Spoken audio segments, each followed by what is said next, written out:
Hey people, it is an apology video, but don't worry, I'm not getting cancelled and I'm not speaking on behalf of anybody yet. Is that a bad omen? Guys, the audio quality in this episode falls a little bit below our usual standard at certain points, and I'm just here to apologize and say I still believe it's a great episode and worth your ears. So please, please, please persevere and listen to the conversations we have on this amazing film. Thank you. Tony Stark was able to build this in a cave with a bunch of scraps. And by this, I mean the greatest film franchise of all time. After serving as a glorified assistant and notes giver on a series of Marvel adaptations in the early 2000s, Kevin Feige realized that most of the comics, properties, film rights were at other studios, yes, but they did own the rights to the core of the Avengers team. This idea, a few subsequent promotions later, and a desire within the company to create, finance, and produce their own films led to them doing exactly that in the mid-2000s. Now, their first one out of the gates was a risky venture because they chose a character that most mainstream audiences did not know. They then decided to double down on that risk by picking the director of the now Christmas classic Elf. But biggest of all, they chose the then uninsurable Hollywood bad boy, Robert Downey Jr.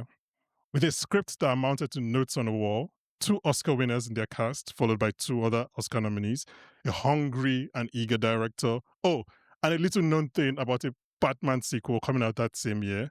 The team decided to go ahead and create what Jeff Bridges would call later affectionately a $200 billion student film. And on the way, they changed the trajectory of film history. Welcome to Popcorn for Dinner's MCU 12. Robert Downey Jr. is Tony Stark, and at number 10, Tony Stark is Iron Man.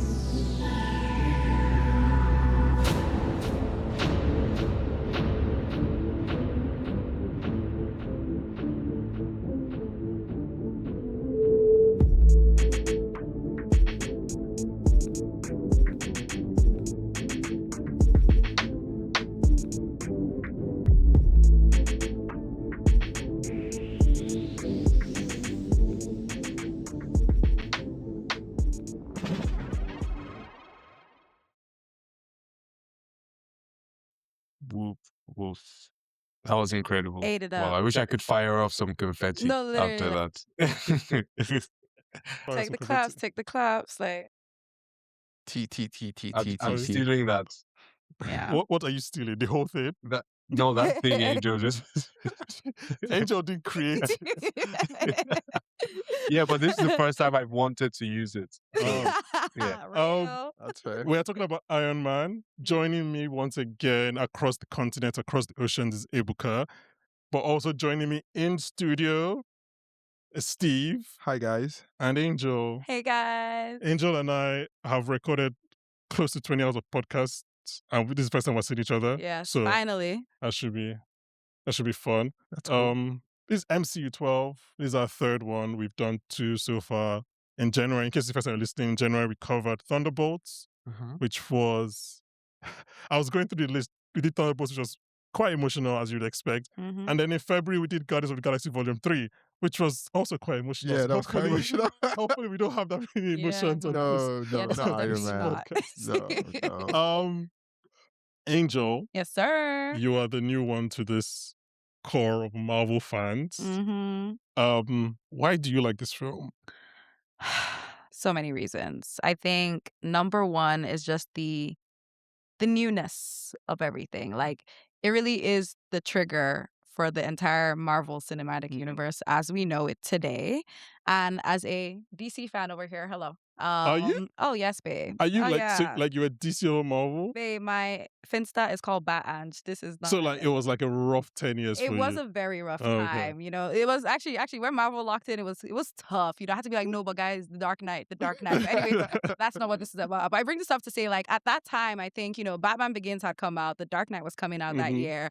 I didn't really have much hope for Marvel as a whole. I was just like, okay, Iron Man. I watched it on Mnet, like I'm assuming the rest of you did too. I did not watch this in cinemas, but I just remember how I felt when I watched it. I was just like, ooh, he reminds me of Bruce. Not like in the same way, but I'm just like, bad boy, rich, cares about the people to a certain extent. I could get into this. But I think even upon rewatching it, it was just like the newness of everything. Like seeing him suit up for the first time, like actually build the suit, seeing that, yeah, this is just, he's not a regular guy, but like seeing his emotional, empathetic change that he went through in the movie, which I thought was, upon second watch, a little bit rushed, but I just felt like also very necessary. Like we see Tony go from, yes, I have money, I love building tools and toys, to be like, oh my God, you're using my tools to like kill people. I mean, if you almost we die, have to that's do kind of something like, about that yeah. immediately. But I think really the mechanics of it all, like seeing him build that first Iron Man suit, like where we are now is like, we expect greatness. At that time, I didn't expect shit. So seeing that, I was like, huh. They're cooking. And I think even still, the story lands the test of time. It's not like the most complex story. It's just simple, rich guy finds out evil things are being done in his name, tries to stop those evil things immediately. Like he's not just saying, oh, guys, no, we have to do something. He's actively like putting himself in danger to make this happen. Yeah. So yeah, those are some things I loved about it, you know? Do you guys remember the first time you watched Iron Man? No. Yeah, I don't Absolutely like. not. So No, you were, I know it was Okay, I'm definitely like- on Mnet though. she was, I know Angel that. was talking. I was like, Ebuka, do you remember the first time you watched Iron Man? I remember one of the first times.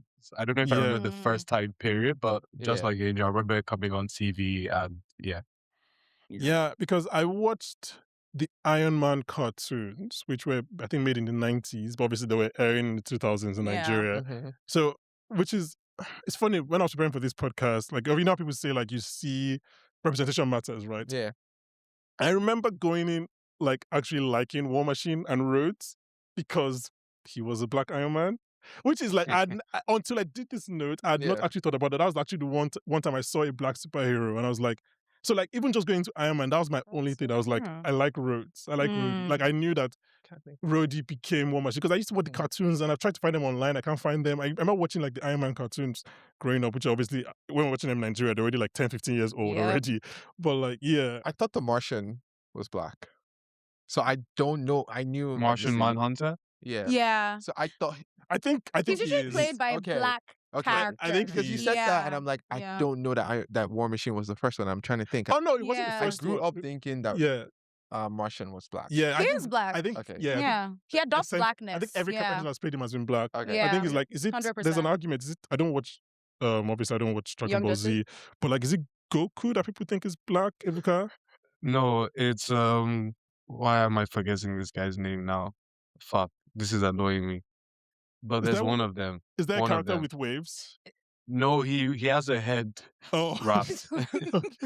Oh. I know. But yeah, I think Martian Manhunter is that kind. And I think Okay. even every live action, he's always taking like the form of a black. Okay. Yeah, black even man. non-live action. but even, like- Young Justice, like he black. Yeah, but even in Okay. Justice League, no, like Yep. John Stewart. I mean, Okay. Lanterns Yeah, is coming out this year. John Stewart was the guy that was like, that guy is black. Okay. But I think War Machine, I don't know, it was like, well, not like, he wasn't like my guy. Mhm. But I think just because when Iron Man came out, I was like, oh, I remember that there was a black character that I liked in this because he was black, really. There was Yeah. no other thing. That's fair.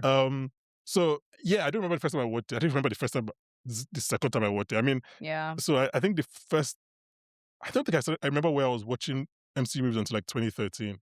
I think 13, definitely 14 is the first time I was like, well, Mnet's even when Loyola, consistently. Yeah. we're not day students, we're in boarding school. Oh, so that's like, so true. yeah, so you yeah, go as a back day when the movie- student, so, like, yeah, I it's- was seeing shit all the yeah, time. we never yeah. really. Ebuka, why do you like this What's up? movie? Do you want the? Okay, so this movie Ebuka, is wait, so. let me ask you this question again. Ebuka, What? do you like this movie? That's a good because the way question. you, Because when you the way said you that, switched He's off. like, No, you want no, no, no. the- I like this movie. No, I love this movie. But the reason why I said that is because I realized I like this movie for two different reasons when Okay. I rewatched it now. So like rewatching it now in preparation for this, I was like, oh, this movie is so 2008, so unapologetically 2008. And while The Dark Knight is somewhat timeless, I just love how, this film is very of its time. I'm so sorry. Like, of course, you can enjoy it at any point, but I watch this film now and I'm just like, wow, I don't want to. I have thought about this when we get to the categories. Trust me. I have I was thought just about like, you know what? Fair enough. But no, the movie is literally like a great introduction to Tony Stark as a character and Yeah. as a hero. And it also has a lot of the things that we clamor for now in our superhero things. Like Angel said, building your suit from scratch, seeing the typical hero's journey, the hero toil to get to the top rather than getting Mhm. things handed to them. And I think even though the movie was our fresh introduction to the MCU, it felt like we wanted to take a ride with this guy. Like the great thing about how the film ends and how the film is constructed is that even as soon as it ends, I'm like, what is the next thing that Yeah. Tony Stark and Iron Man are going to do? Yeah. Yeah. Going back, I haven't rewatched this movie at least I think before Infinity War struck Endgame. Mm-hmm. That's probably the last time I watched. If I even, I think I did it. I probably did a marathon before that. But like going back to what this movie, because a lot of things that we clamor for now are in this movie, but also a lot of things that are in all superhero movies are there now, right? And like I think we take them for granted. We're gonna talk about RDJ obviously in a second, but like both the good and the bad things are all in this Iron Man film. So like depending on how you feel about like uh the quippy hero or the comedy meets action tone of Marvel, which is like they said that this is our style going forward. But like even like the hilarious things that became hilarious down the line, like the sky beam. I don't know how it's so funny when you go back and think about things. I think remember in 2016, 2017, there was a thing where like it became a joke online that like every superhero movie ended with a sky beam. Like, Yeah. and I had forgotten about it because it was so long until I watched it. I was like, oh yes, Mhm. actually, there's the sky beam. It's like all these things. Like it sets up so much, and you forget it really did set the template for what the MCU would go on to do. Yeah. And I think not to like, yeah, just it was just very, very watching it back. I was like, oh, a lot of what's going to happen next 10 years are all in this movie, and like they are just done by Favreau and Feige and Downey. And I think it's so important that it was different from what the DC universe was like at the time. Yeah, It was which so is very important that serious. yeah, Mm. it was because as we've seen in recent years, it's not good to copy your competition. Don't even- I don't know what Angel, you're are you- referring to. Angel, you That's Anyway, I'm killing shaking me. my head first. We back up now, just Oh, just okay. in case y'all haven't seen. We up now. Yeah, but- you are. I mean, some may argue that you're the one that people are chasing now. Hello. Should we talk about RDJ? Damn, I don't Yes. get asked why I Yeah. like this film. Have I not asked you why you like? Yeah. No, you asked both of them and you didn't ask me. Like, wow. Damn. I'm getting used to the Steve, studio, lobby. the studio It's format. crazy. I have to It's- look to my left. Yeah, it's because I'm the youngest, right? You guys are ageist. Why That's do you it. think you're the youngest? I think I'm the youngest. I- Why do I like this film? I really love what you said about the film feeling very 2008. Mhm. I didn't even clock that, but like compared to juxtaposed against The Dark Knight that just came out, it's like, whoa. Like, one of this is timeless. One of this is very much so of its time. But I think it's two things, right? I think one, you ask, like there's films in the MCU that it feels like people outside of the fan base or the fandom love the film or appreciate the film even more than people within the fan base. Mhm. So a few of those would be Eternals. Like it feels like Eternals was better Mhm. received outside than within. You think so? I very much think so, yeah.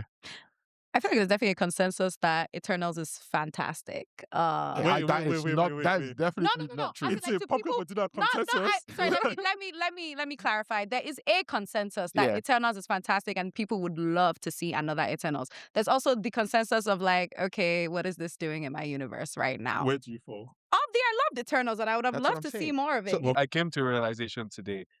Eternal Slander was an inside joke from the film bros to get Khaleesi out of the MCU. No, I realized what had it to was. be. It had to be. No, it had to be. Because But they watched that and they were like, yeah, that's what I'm saying. Film bros love Eternals. People within the fan, like No, they people within, don't. yes, they do. I think it's MCU fans that don't like Eternals.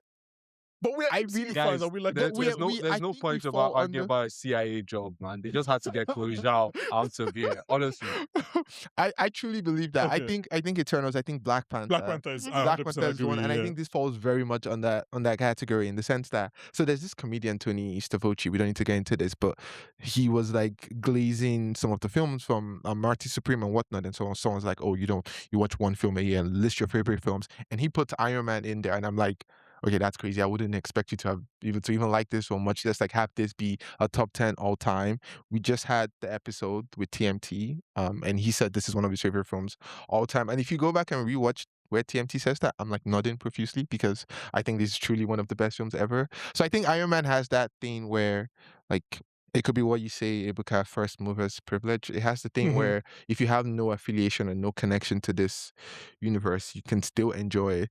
But it also has that thing where if you're a fan of this universe and whatnot, like you really love all that's built in here, like what you guys said, Yeah. building a suit from scratch, and just a hero being a bad boy at the same time, Mhm. like Yeah.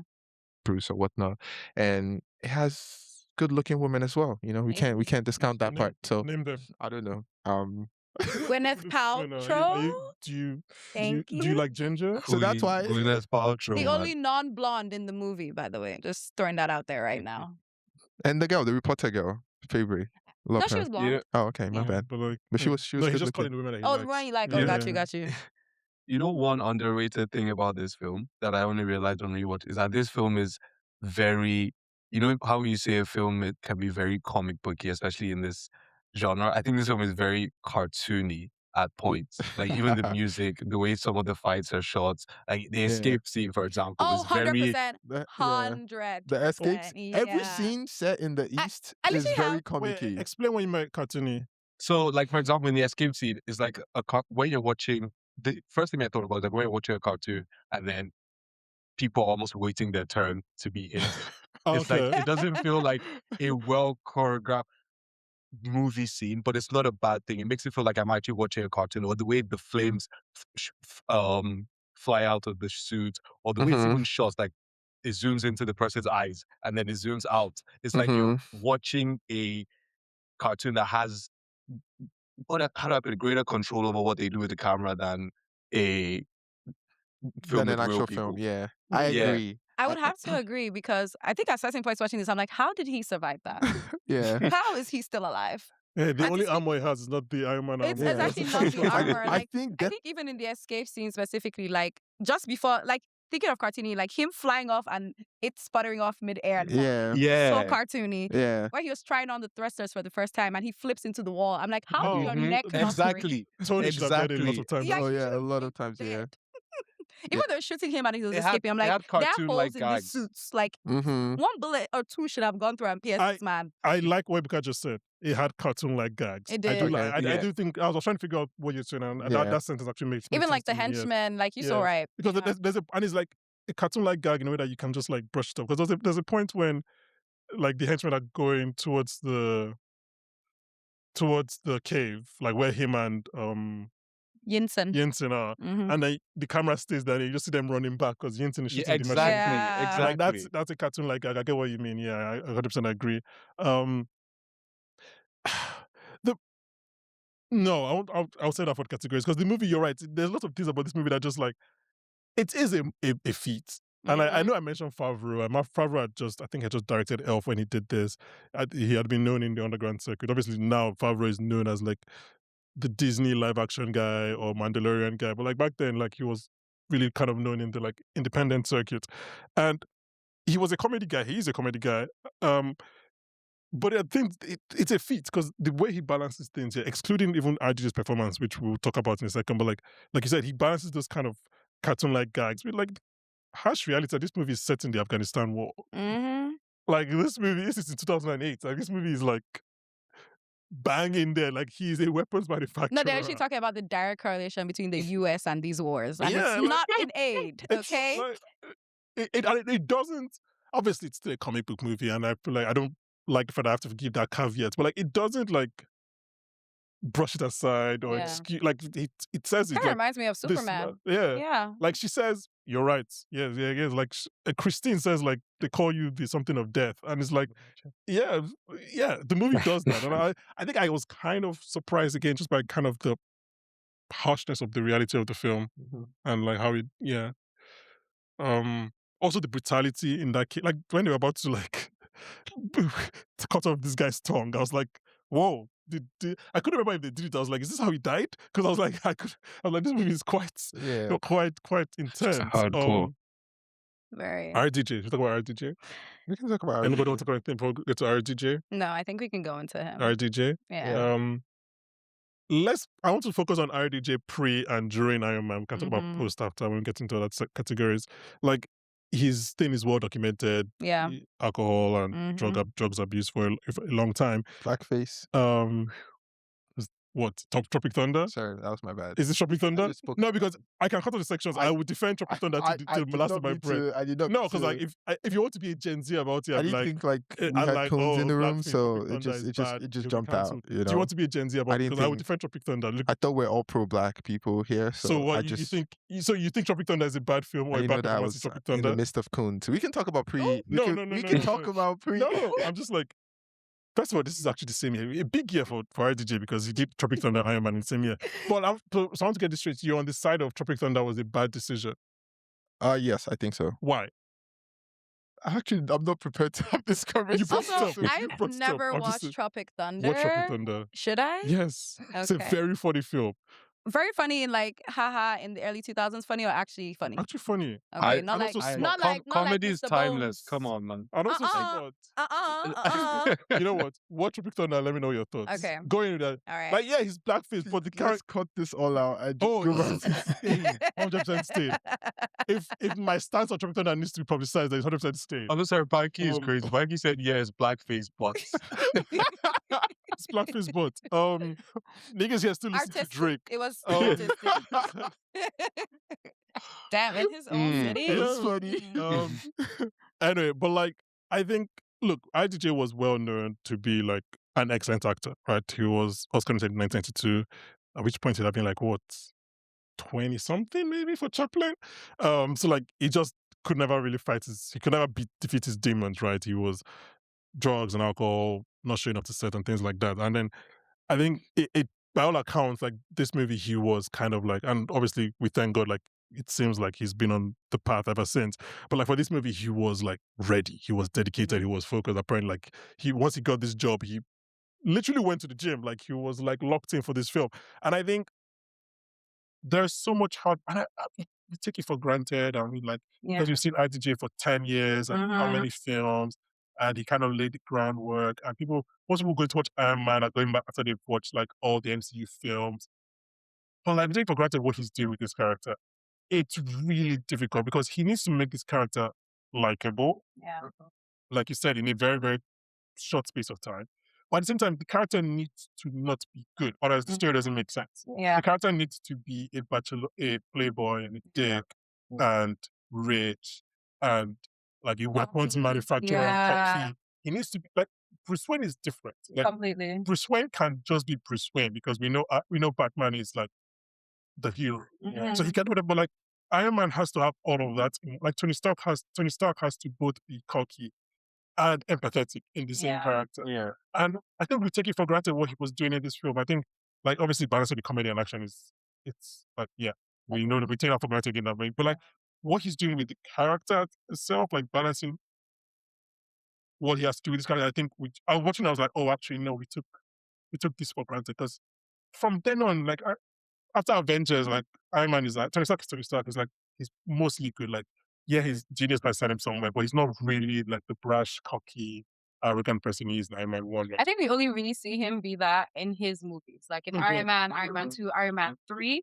like in the Avengers and others. Like he's still there, but it's just not as much. Like they're completely focused on saving the world and whatnot. There isn't not enough context of personality. I think they tone it down, and then we get to Civil War and Age of Ultron, and it's kind of like pushed up a bit, which makes sense. That's by design. And then it gets back to tone down, and then we get to Endgame where it comes back again. So yeah, I get what you're saying. It's mostly in films where it serves the purpose. Other than that, we just tone it down. Yeah. On RDJ, I had like two major thoughts. The first one is about RDJ as the actor, right? And I know everyone at this point has been overloaded with Marty Supreme content, but one of the things that Josh Safdie said was that part of the job of a director or part of the art of casting is like bringing some of the person's real life story to the character that you cast them as, or at least that's how he sees casting.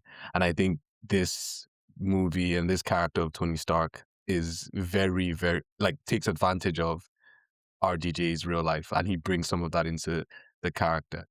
And then I think on Tony as a character in the MCU, something that I only noticed on rewatch of this film is that it's very, very interesting to me that Tony's journey almost ends the exact same way that it starts, like stranded in a strange land trying to. I never made that connection until I went to rewatch. I think this is the first time I rewatched Iron Man after Infinity War and Endgame. Yeah, so I think big ups.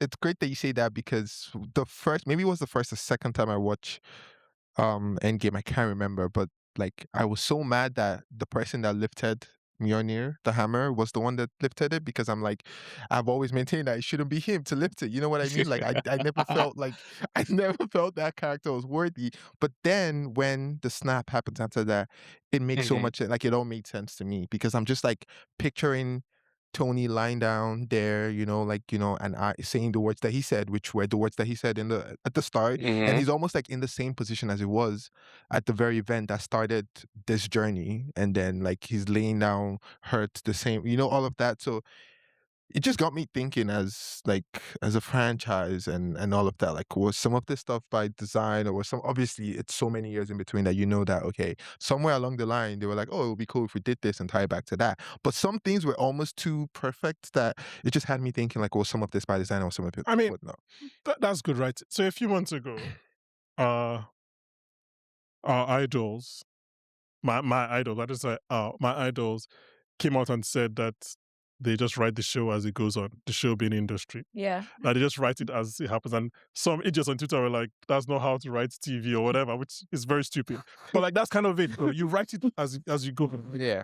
It's very, very rare that you're writing Iron Man 1 or even Iron Man 2, because that's when they were doing a franchise or universe, and you're like, this is what's going to happen 10 years down the line. But if you're lucky and if you're smart and if you're good at your job, 10 years down the line, like, okay, what seeds have we planted that we can pay off, or what things have we used that we can pay off? Yeah, no, I know that, but I'm only saying that because there's some things that they've admitted that they planted, like the hammer, for example, right? That had been planted.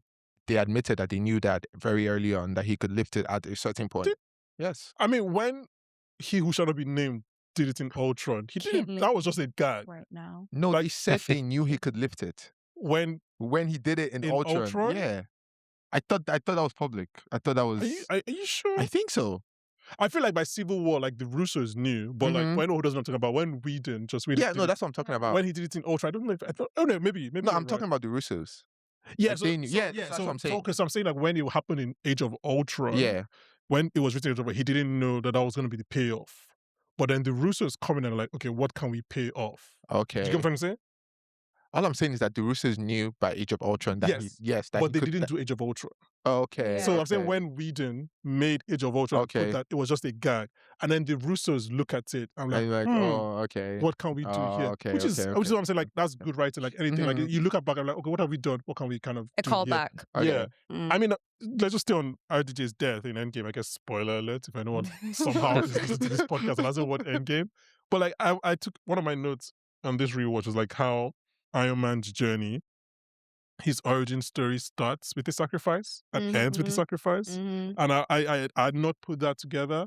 Why do I keep forgetting his name? I have it on my notes. Yinsen. I don't know why I keep forgetting Yinsen's name. I have Boaz Yakim in my head.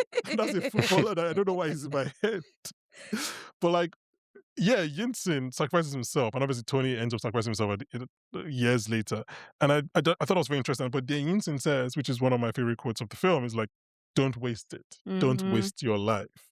And I don't know if anybody has like listened to an instruction as much as Tony did in that. No, because he acted that life.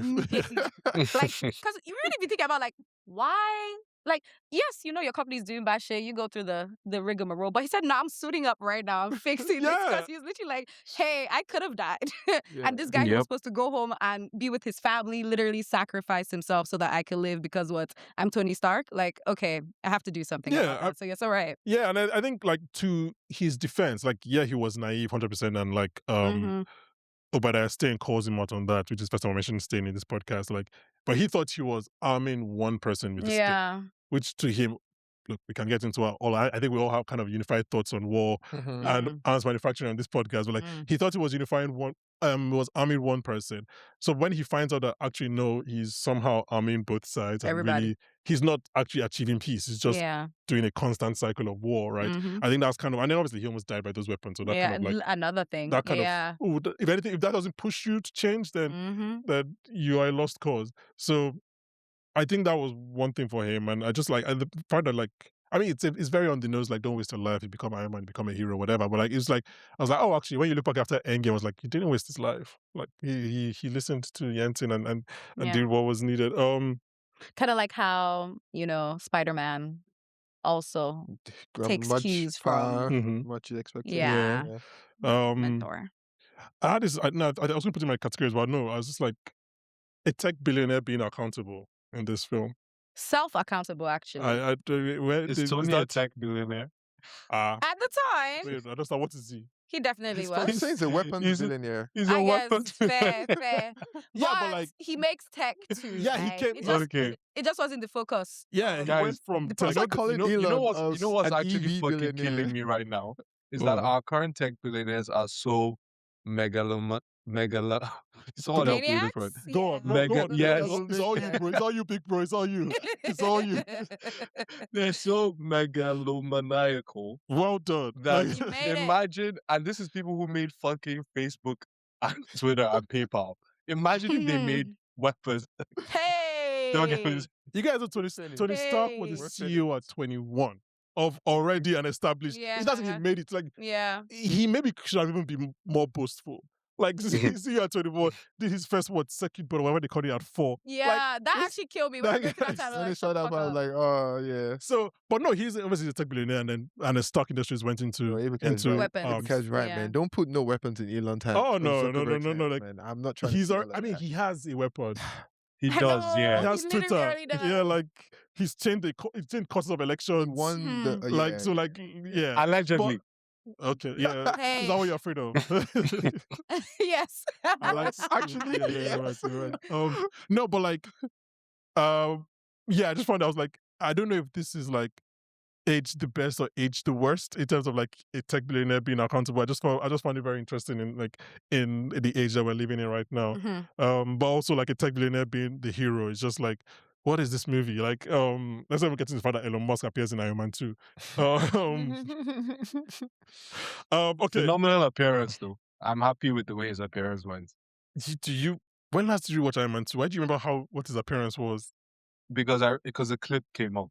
Oh, okay. I watched it as part of this. Oh, really? It was very, very brief. Also, I like Iron Man 2, man. I will be watching really like Iron Man 2 just for the suit-up scene at the Monaco Grand Prix. I do like it, bro. I do like that. That's the best scene. I do like that one. I think that Monaco Grand Prix, that is a lot bigger than the film itself, and I think like it sucks that certain scenes just suck in the film that they're appearing, man. Because you're like, this is so good, but then like the rest of this is. I think the Iron Man War Machine fight at the end also when they're back to back.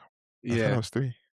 That is 2. Yeah, that's 2. That is 2. That's 2. Yes. I think that's 2 together. And also basically anything that Scarlett Johansson is doing in 2. Yeah. So like there are good parts I agree. of 2. It's just like it was.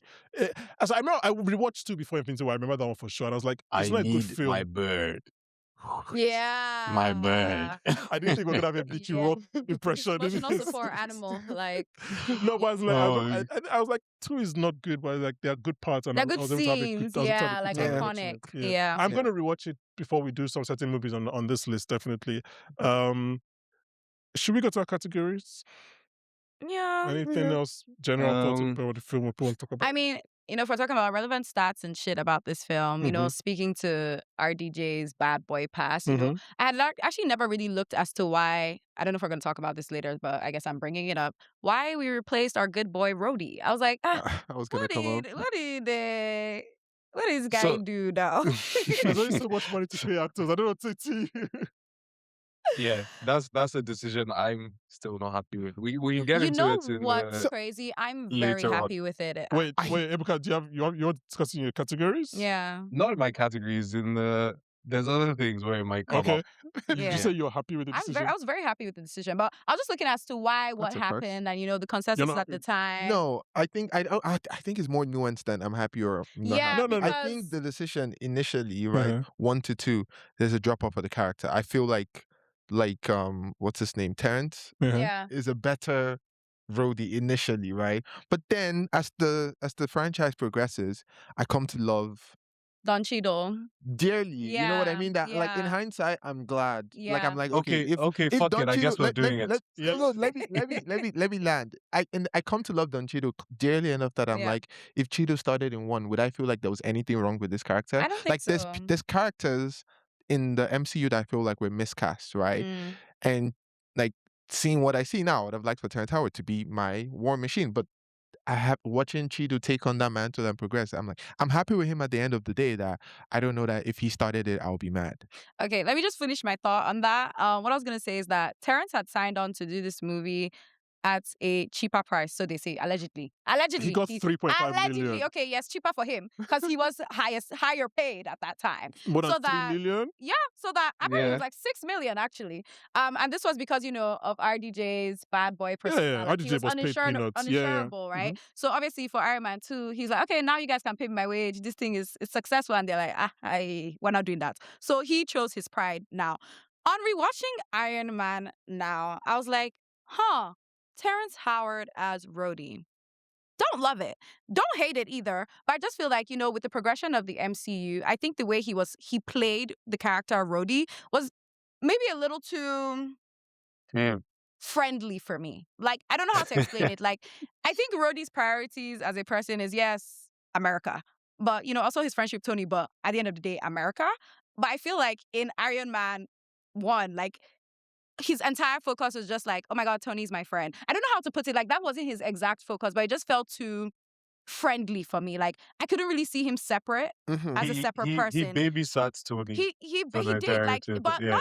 Don Cheadle too babysits Tony, like in the Iron Man franchise, but it doesn't feel like, I can't explain the way it feels. Like, it just feels so, like, it feels like Don Cheadle's War Machine is like his own person to me. Yeah. Like, completely his Okay. own person.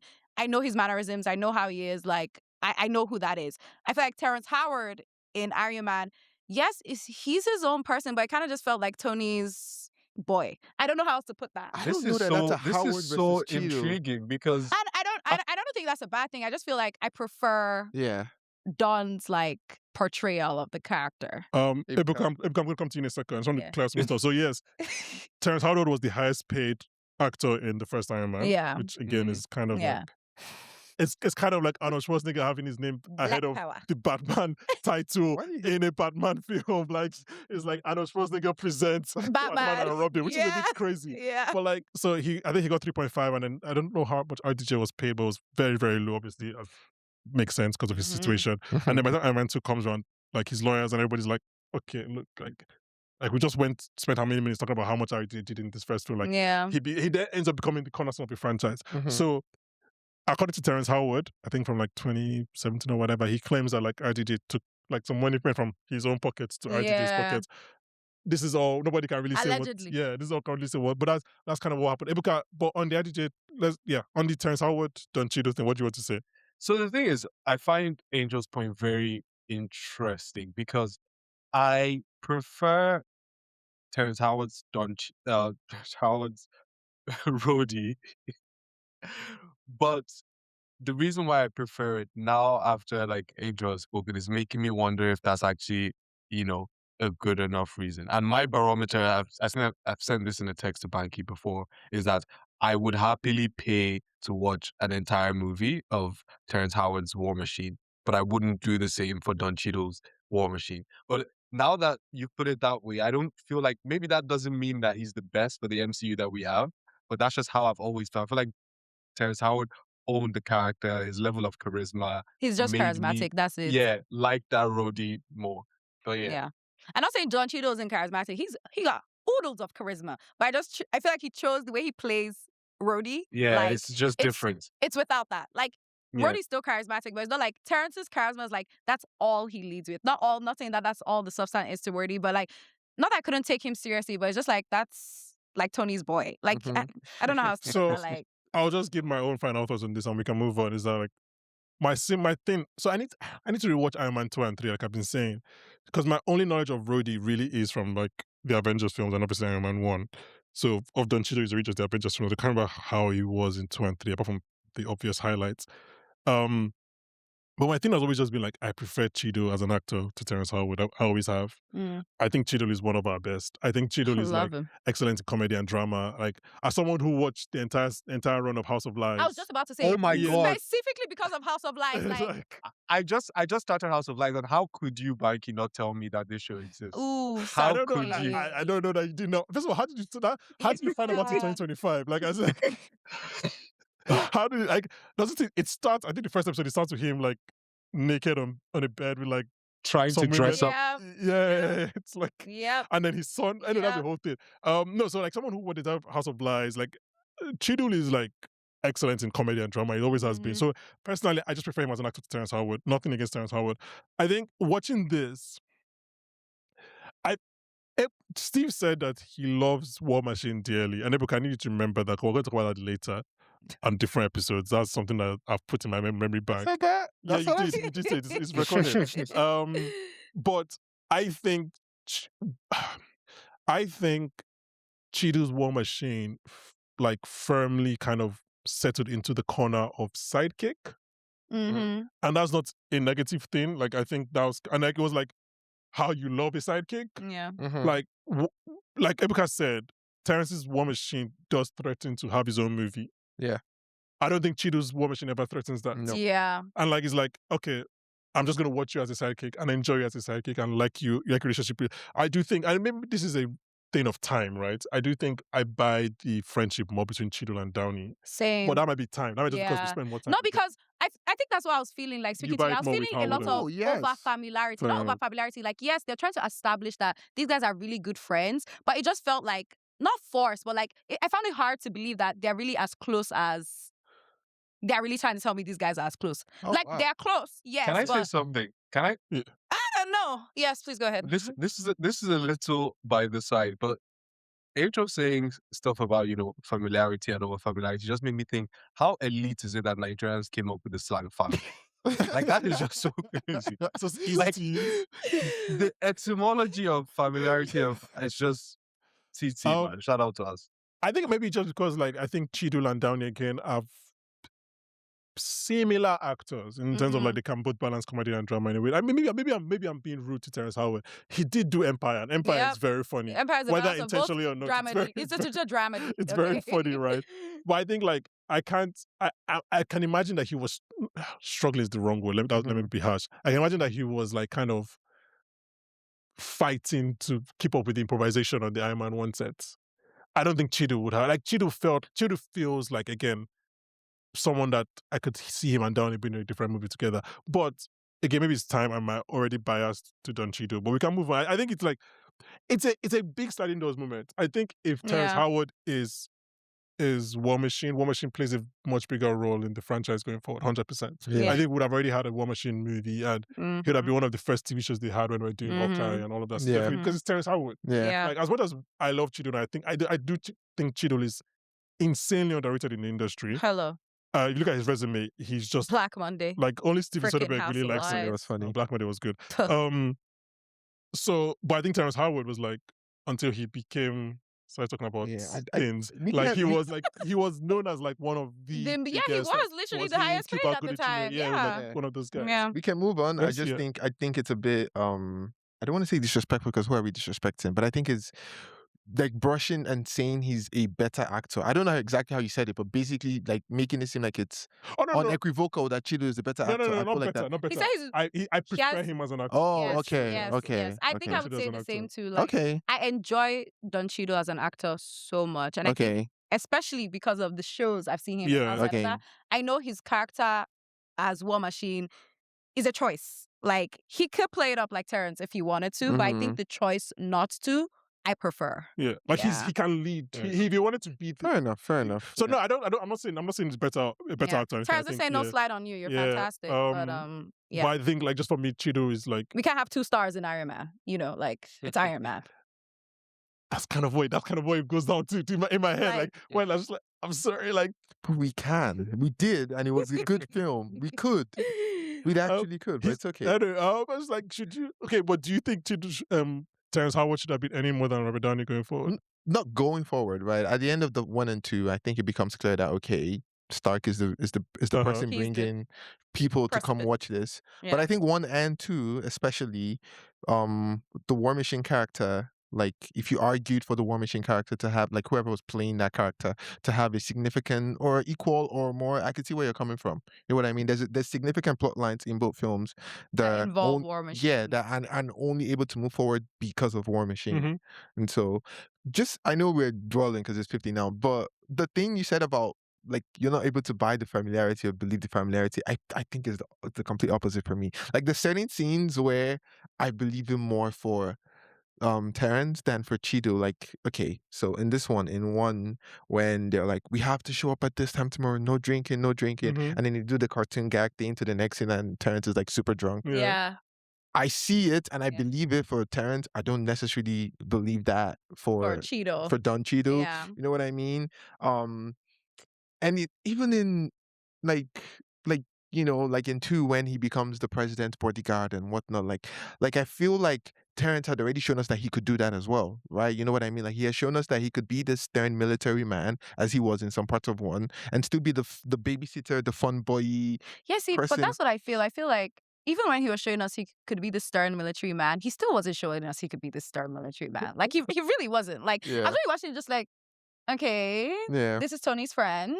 Okay. Fair. I don't know. I think we all have different kind of interpretations of this. Yeah. Because in my head, I feel like Tony felt closer to Rhodey than Rhodey felt closer to Tony. Yeah. But anyway, let's just move on. Let's go to our categories. Okay. For anyone who Okay. who has listened to our first 2 episodes in this thing, I should mention, in case anyone wants to listen, almost an hour in. I mean, by the time that you listen to this, the votes have closed. Everyone who sent in their top 10. I mean, maybe I'll give you 1 more week. But everyone who sent in their top 10, if you got, we're recording ahead, so I don't know who. So we've got some and they've been off. But like, let's see if anyone else gets their top 10 or manage to produce our top 10 of the year, and then we can, if anyone gets the top 10 MCU movies, we'll probably give you, not probably, Get a prize? we promised, yeah, you get a prize. You get, not you're on this, that's, no. Anyway, okay, Oh. the prize is we pay for your full year membership of the cinema. So if you're listening to this today, it drops, then maybe you have like a few more Hours. yes. tell Let's some go to our friends to categories. get The on. first category, Ebuka, I'll start with you, is best scene, action and non-action. Oh, this is super easy. Best scene is Tony creating his, is it even a scene? Creating his suits and hammering the thing. That is just number 1 for me.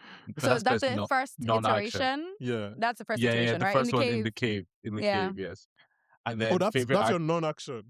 that's my okay. non-action. Non-action, yeah. Okay. And my favorite action is like Tony's combat with the Jets when he's on the phone with Rhodey at the same time. I didn't count that.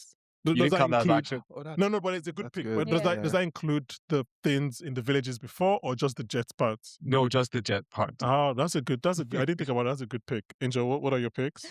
My favorite non-action, I actually have a couple, but I'll start with Pepper changing his arc reactor. I think just the Oh, that's cute. vulnerability in that scene, like really just reminds you that Pepper is his emotional core. I just found that so sweet. Creating his second iteration of the suit, like I love a good montage. That montage of him, like that's why he flew into the city, and I was like, how did he not die? You know, that was also really good.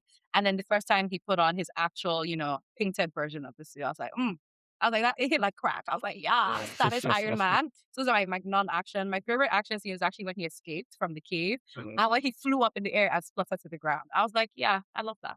The cave escape is my favorite action as well. Yeah. My favorite action this season this year. Favorite action is Iron Man at the end of the film. Yeah. Fair. Yeah. That's right. Oh, yours? Favorite non-action also involves Pepper. It's the dance, the ballroom. Romantic I action. don't like that. I don't like it. Yeah, now go. Yes.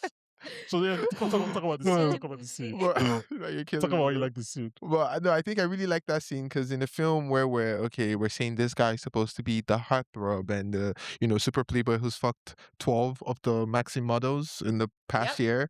I want to see 2 at once.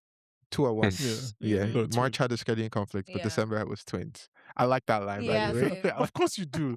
See how you just all the like He's all the lies. points you just Lies by though. picking the romantic scene. I think You it now ties lost into it. his point. For that proves Yeah. why this scene was impactful. It Yes. proves like, because now I'm like, okay, I see him like, wooing a woman and like Mhm. being romantic, but also being flirty, playboy or whatnot. So I like that. I appreciated that scene.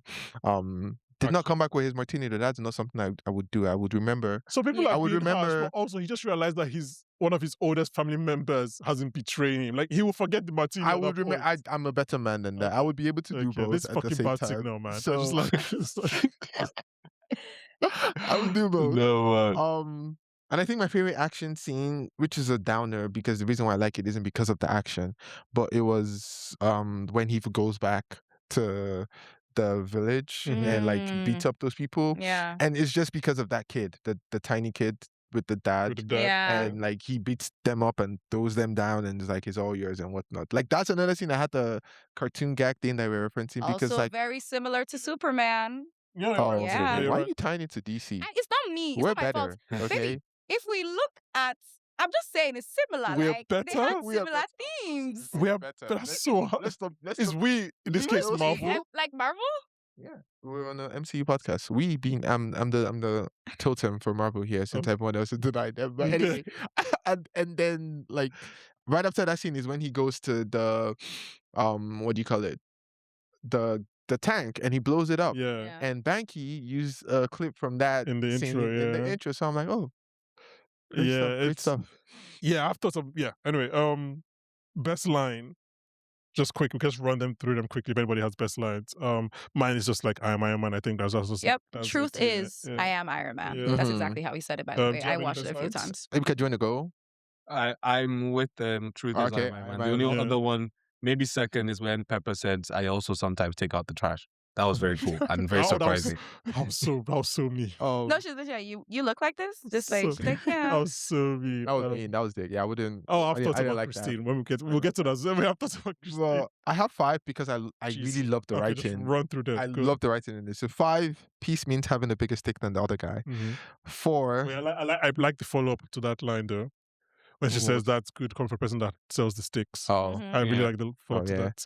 4 was Rhodey saying, "Damn, next time, baby," because there was in fact no next time. And he did That's not mean. put- You were just fighting for Terrence Howard. Why you being mean? he So I did was not- reading the he did not put on the suit. I was reading the original script, Uh-huh. and I don't know when they changed this, but like the post credit scene before because obviously the Nick Fury thing was a late addition, but before then, post credit was him and Tony creating the suit. Oh, So like he's like I need a gun here and everything. So like oh, that would have been yeah, nice. so Yeah, really top be beat cute. for our boy Terrence Howard. yeah. Number 3.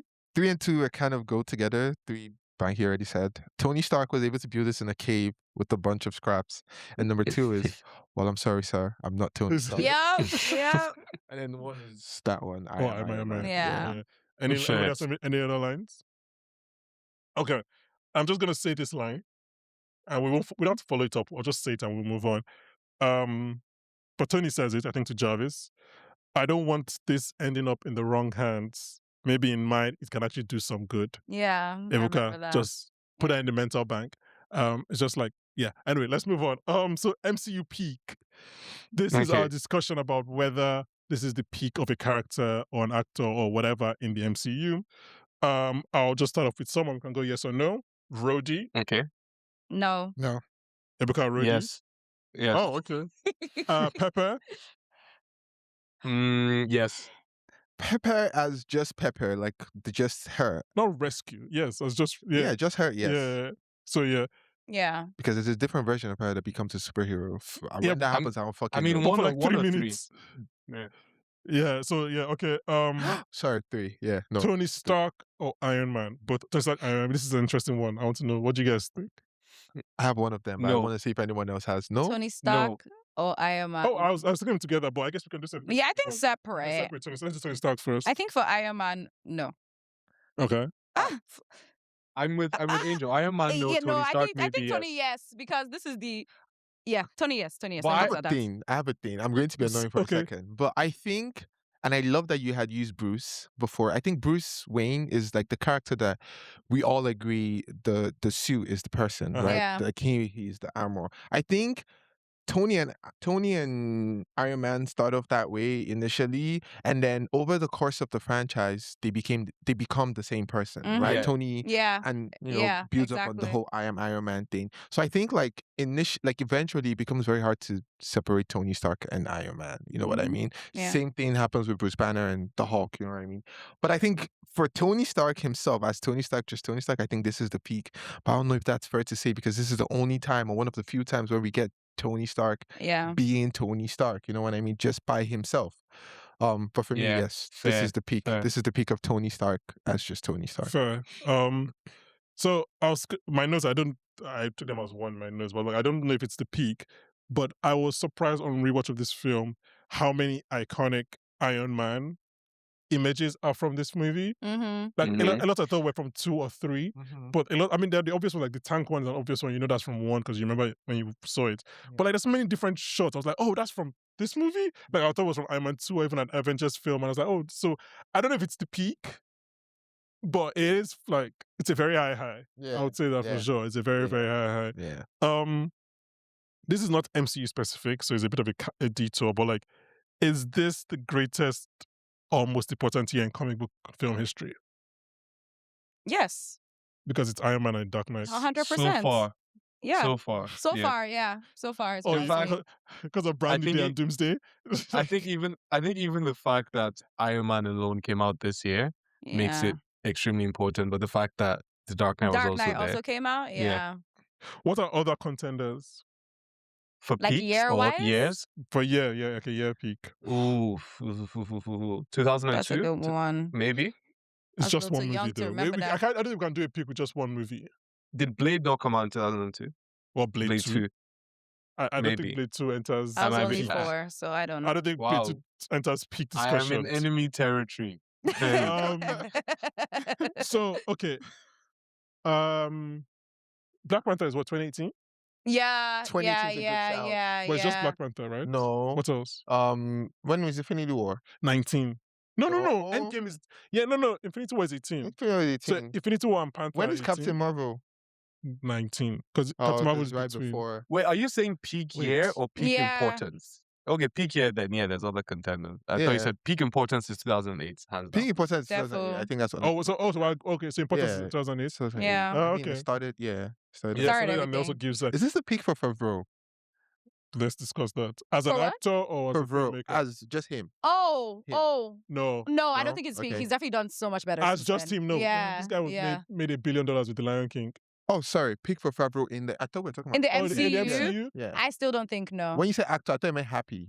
That's why I was like. So, actor. yeah. yeah, okay, no, it's- even as happy and as a director, I don't think Okay. it's his peak. Okay. Yeah. Okay. Wait, no. So he directed 2. Yeah. You think Iron Man 2 is a bigger peak than Iron Man 1? I mean, it definitely had a big audience. Yeah, but it's not in terms of quality. Unless. Okay, the movie overall, yes. Sure.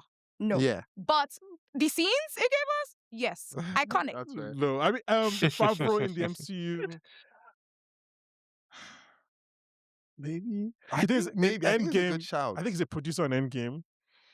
he has to be. Yeah. He has But to be. in terms, maybe, yeah. I think he has to be does producer on start. Civil War as I think well. if we are saying that 2008 is the most important year and Iron Man is one of the most important films in MCU history, then director has to get some. I think as a director, sounds good maybe for Iron shots. Man 1. So, then yeah. yes. Yeah. It's his Yeah, peak. But probably. as an actor, no. As actor, no, because Happy does more. In Spider-Man, he's so much more. Yeah. Yeah. Yeah. Yeah. Probably even no. Far from home. Far from home, the one in London, Mhm. maybe, Yeah. yeah. So as a No director, Way Home too. yeah, Honestly. as a director, then probably this. Terrence Howard, yes. Just See, that's me. Read- I just listen to me calling me in all episodes. just thoughts on the year question I asked earlier.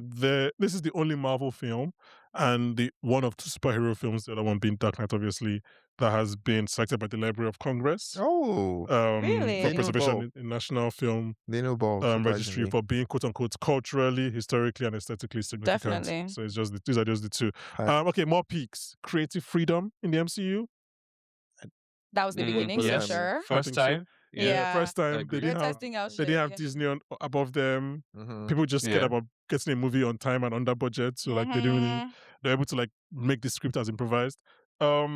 Sex in the MCU. I literally have I wrote that down. That was my only peak thing that I wrote down. This is the peak of And sex. also wrote peak blonde girl, so much so that Stan Lee's appearance was a reference to Hugh Hefner. Yeah. That is Yeah. So are we all agree that this is the peak of sex in the MCU? 100%. Know that I agree or disagree. I don't really think about that stuff when I'm watching these They films. don't really I'm be having sorry, sex in MCU. I was so shocked by the sex in this film. You cannot even understand. This is me, 2009 me. I was a child. I was like, Jesus Christ, I came for shooting an Iron Man. What is going on right now? Like, what are they talking about? Yeah, we'll talk about Kristen again in a second in my own specific thingies. But even just the allusions to sex, like when he's like, I want a cheeseburger and then Pepper is like, don't say that, whatever. It's like I was like, oh, the MCU cannot do this again. Is this the peak of MCU created characters? Who are the MCU creators? Phil Coulson. Oh, No, then no. that was one thing I completely forgot Yes, upon of rewatch course. was that No, was like, the Phil intro Coulson of doesn't exist. S.H.I.E.L.D. No, Phil Coulson was made for this movie. And Wow. so, yes, 100%. Yeah. Because not only they intro Phil, fantastic, love him. They introed S.H.I.E.L.D., fantastic, love it. So 100%. And then he dies. think- spoiler Yeah. alert, You're and then- saying this is the I peak of can't- Coulson? No, this is the peak of the MCU the characters are created for the MCU, not from the Yeah. comics. Okay. Like this is the peak. It never got Like bigger or Agent better than Coulson, this. yeah. Oh, well, because I think Coulson has better roles. In Yeah, the and MCU. he goes on to I'm lead going a go TV with- show. Yeah. I'm going to go Like, with those ones. Let's not forget that Coulson dies and there's a whole literally a hashtag that makes them resurrect him and create a TV show, Agents of S.H.I.E.L.D. Yeah. So yeah, I think so. Is this the peak of bald men in the MCU? His uncle. So there's Sam Jackson, there's Jeff Bridges, there's Sean Torp who plays There's a lot, Mo actually. Yinsen, and there's one of the terrorists, Farah, It would have to be. who plays Raza. Yeah. Okay. Ebuka, you don't have any... If Thanos is bald, then he takes it, no? I don't think he's But bald, is he though. the only bald, though? Also, He's he's the only- only bald. Yeah. Yeah. I don't think he's bald because Yeah. Josh Brolin fair. was not bald when he was playing, but there are 4 bald men Plus, in this also, movie. when you see baby Thanos, he didn't have hair either. Yeah, So it's just that could just be, alopecia. genetic. I don't know. Okay, yeah. I pick a bald man. I agree. I am very impressed by how much I'm indoctrinating you guys into my way of podcasting. Because 2 episodes ago, if I said bald men, you guys would have been like, what's Bankole doing? But you guys took this very serious, and I like that very much. Thank you for actually thinking about it properly. I'm learning to pick my battles. So Run Through a Wall is our next. Oh, is there any other peak anybody wants to talk about that we haven't touched on? Any other question for peaks? I don't know. This is where my peak. Oh, Banky, you're a would coward, go- though. Banky, you're a coward, though. Why? Because you're talking about peaks and you didn't say it. So I'm just going to say it. This is the peak of misogyny in the MCU. Is it? It is. I don't Please. think it is. In the think it first might 30 be, minutes of man. this film, I almost had whiplash. I was coming from Mad Men, and I didn't even feel any. I was like, But oh, that's okay. not whiplash. I think You it were might the be same- too. You were on the same path. That's not whiplash. You're going from Don Draper to this. Is No. But that's the thing. Every time I come off Mad Men, I'm like, okay, let me watch something that's modern. That actually gave me headache. There's And then I go misogyny on this too as film. well. Headache. Yeah, there's misogyny too. I think 2 might be the one that's even Tony Stark says he's going to bring back Prima Nocta in Age of Ultron. That is the Listen, highest of misogyny. in Is that what I'm trying to In the hear? first 30 minutes of this film, there's at least 5 things that made me go, rotted. He said that. But okay, so this guy said I'm a coward. Just say your own things I yourself. just realized I actually do have Um, one. Yeah. Definitely peak Arabic propaganda. Okay. Yeah. Okay. Pro or anti-propaganda. Honestly, 50-50 because anti with the terrorists, Uh-huh. pro with you can't tell me that Robert Downey Jr. wasn't wearing kajal that whole movie. His eyes were lined. Okay, that was one of the first things I noticed. I'm not even lying. That was one. I was like, wait, it's eyeliner. It's the black eyeliner. That thick is black eyeliner. insane. And I was like, wait, this is too Arabic for me. Like, not too Arabic, but just like, wait, the Too Arabic for terrorism me. in Afghanistan. What's your left? I'm like, hey. You've killed me Oh with that my one. God. You've killed me with that Yeah. Oh god. Okay, and your other one was blonde women. Yes. Who are the yes. blonde women? Christine. Who else? Christine. There's just a lot of blonde girlies like littered girls, yeah. around. Yeah, like they were and in blonde. there. I think it was even supposed to be a contrast to Pepper being a redhead. Yeah. So I think it was standing out to Oh. me even more That's fair, that okay. so many blondes around him. That's fair. Okay, Run Through a Wall. Like mine, I think there's an easy one for this. I only really have Tony Stark. Tony I Stark. didn't Yeah. care about him before this movie. Yeah. So by the way, anyone who's listening for the first time, Run Through a Wall is someone who you didn't care I about think this might before. be the only you- film, no spoilers obviously, that I don't think I'll run through for my villain. I think if anything, this is the peak of forgettable. Oh, maybe not. I don't think Maybe not the peak. Villains? Maybe not the peak, but his high up there for forgettable villains. Because I think on a separate episode, I don't know if it was on this podcast or what, someone said Obadiah Stane and someone said, "Who's that?" Like I don't Yeah. think many of the other villains and some of the other people would remember. I like Stain, man. I like Stain before he enters the Ironmonger suit. I like Stain as like Jeff Bridges. I That's really what- do like him. Yeah. So, but, sorry, yeah. So, Same. run through a wall is anyone who you didn't care about before you watch the movie, and after you watch the movie, you're like. So, for example, our Thunderbolts episode, we have people like Ghost, even what's his name? Dreyfus. Dreyfus' character, yes. What's Yelena. Some people didn't like her. Yeah, and they loved her Yelena, after. yeah, had I think Yelena. TMT had Yelena, which Yeah. Yeah, she was definitely mine. I mean that's interesting to me. But anyway, yeah. So are we just all on Tony? and Yes, Iron Man? sir. I feel Or- like that's the point of the Yeah. movie. You know, Did anybody have Pepe run through a wall after the movie? I had Because I Pepper. run through I had wall Pepper for as her well. in but, Endgame. you know, I feel like from the start you run through the wall for I had Pepe. Exactly. I don't Exactly. necessarily think so, but sure. Okay. Coulson. No. No, not really, because we don't know who Yeah. he is yet. He didn't do too much, but he did. I mean, he showed us a little bit of something that towards Yeah. the end of Yeah, the movie. I think run through a wall for But I Coulson. don't think run through a walls. Yeah. Yeah. Run through a wall That's for Coulson is intriguing. As someone like Jensen. Yeah. that's Jensen's the a good pick. Yeah. Jensen is a good pick. Yes. Yeah, Fair, Jensen's a good fair. pick. Jensen's a very good pick. I What's think that's everybody about else? it. Yeah. Yeah. Jarvis, No. Dummy. No. No. Oh, that's good. That's Dummy. cute. Yeah, that's cute. Yeah. Okay. I said I'll donate you to a series. You know, that's something I put. I was just like, I love how he treats all his gadgets as Mhm. sentient. Yeah. I really want to know how they shot this. Like, obviously behind this, because obviously the CGI was not. I want to know like what was on set when he was shooting. I haven't seen any behind the scenes of Iron Man. Like what was on set when he was shooting it. Okay, under, over, just right. This is a discussion of whether the movie is underappreciated, overappreciated, or just right. I have a very tricky answer, so I want you guys to go first. Who has an answer? I'll go first. Yeah. I think critical acclaim, just right. I think Mhm. from a fan perspective, I think it's definitely underappreciated. Yes, I'll leave it at that. I think critically, it's just right because, you know, it made it to the Library of Congress. It did make a fuck ton of money. Mm-hmm. People still reference it. I think from fan perspective, it's easy to forget, like, yes, this was the origin, but like it was an origin in so many ways. Mhm. Like, not just was this the origin, yes, it birthed the whole franchise, but it's also a really good superhero movie. Like, I feel like just because of how old it is, like it tends to be forgotten in the discussion of, oh, when you're thinking of your favorite Marvel movies, like it's surprising me whenever somebody actually brings up like, oh, you're really fucking with the shit. Mhm. Because we've had like 29 other movies since then, and the budgets only get better, the graphics only get better. You know, so I think it's definitely underappreciated by the Like he's a people. dick because when you said the graphics would get better, he's like, Yeah, but sometimes For the most part, it has But the also, yeah. Iron Man 1 looks really good. it looks Yeah, like, for they- the like for this, Yeah. I was really like, wait, and then that's why I remember that Dark Knight came out that same year, and I'm like, yes, but it's a different type of tech Yeah, that they're yeah. showing It's us in that. it's You know, not- like it's- Yeah. it's not the same. Nolan is yeah. flipping trucks. He's an Exactly, like he's a crazy Yeah. person. They Like, weren't showing us the mechanics. Like in Yeah. Iron Man, they were showing us the mechanics. I'm seeing the Yeah. gears, the bolts, everything lock into place. I'm I think I'm with her. Everything she said, critically just right. Fan base slightly under, and for the same reasons as Yeah. well. Yeah. Ebuka, Just right. across the Fair. board. For Um, both. Yeah. I was editing the last two we did. I was thinking, I don't think I answered this question right for either of them because it was very confusing. For Thunderbolts, I think I went with critical and didn't really go with fans, or I was going with like what I see on Twitter. And I feel like maybe the general public doesn't really like. So I think I gave Thunderbolts just right, which is probably not true. Because critically, I think it's just right. But I think in public consciousness, it's It's under. yeah. Guardians of Volume 3, Yeah. I can't remember what I went, but like, so for this one, I was very confused what to give because I think for a while it was probably overrated. Just in general, I think for a while Iron Man was like kind of overrated. But I think as time went on, I think it then became underrated as we got more and like we kind of moved farther away from the Iron Man template. I think it became underrated. So, but then I don't know now that like nostalgia is kicking in and like some movies haven't been that great. I wonder if people are looking back at it now and going like, oh, actually, maybe we should reappraise this a little bit more. So it's kind of, I don't know. And with Downey coming back in Doomsday, that leaves some people have. I was wondering. I had an internal bet. How long would he go before someone brings that up? I had like an internal. Yeah, bet, I was. and I thought would have hit it by I now. was- No, every single time you're like, oh yeah, but he's dead. He's dead. I'm like, is he? But anyway, we'll talk about that. He is. This is not Tony Stark coming back in Doomsday. I know, but Yeah. still.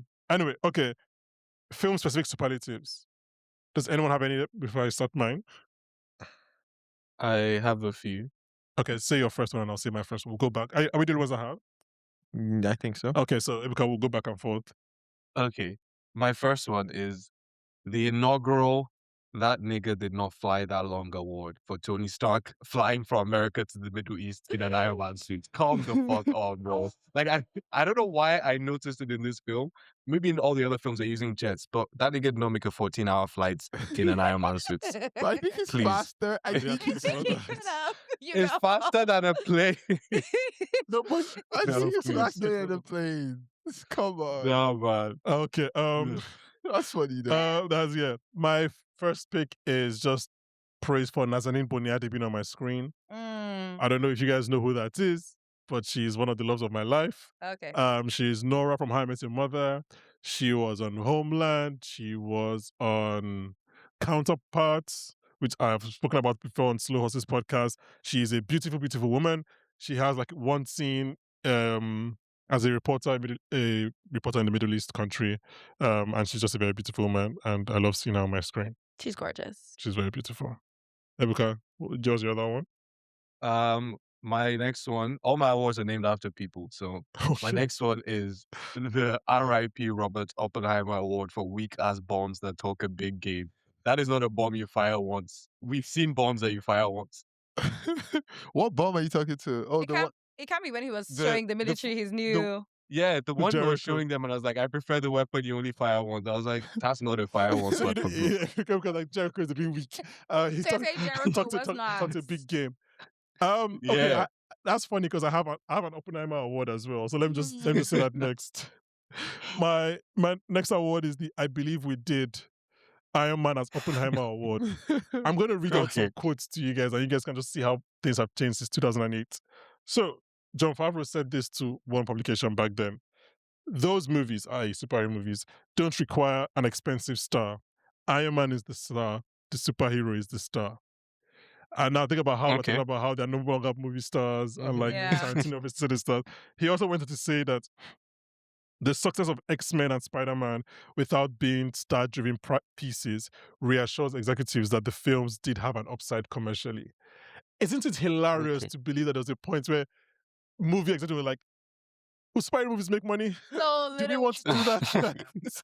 And then Iron Man comes and then Oppenheimer, that's- like all the bombs are going up. We're getting Morbius, we're getting all the okay, so Ebuka, do you have any other one? I have 3 more. Okay, go. you got? My next one is the Ebuka Nomani Award for salvaging a fumble for Tony getting a marriage out of Pepper. But is that this film? Yeah. But like, so are you saying that you salvaged the fumble? It's my yes, I have. Let's just put it that way. Please tell me how. Tell me how, because I'm like, Bankole, get the fuck off my life.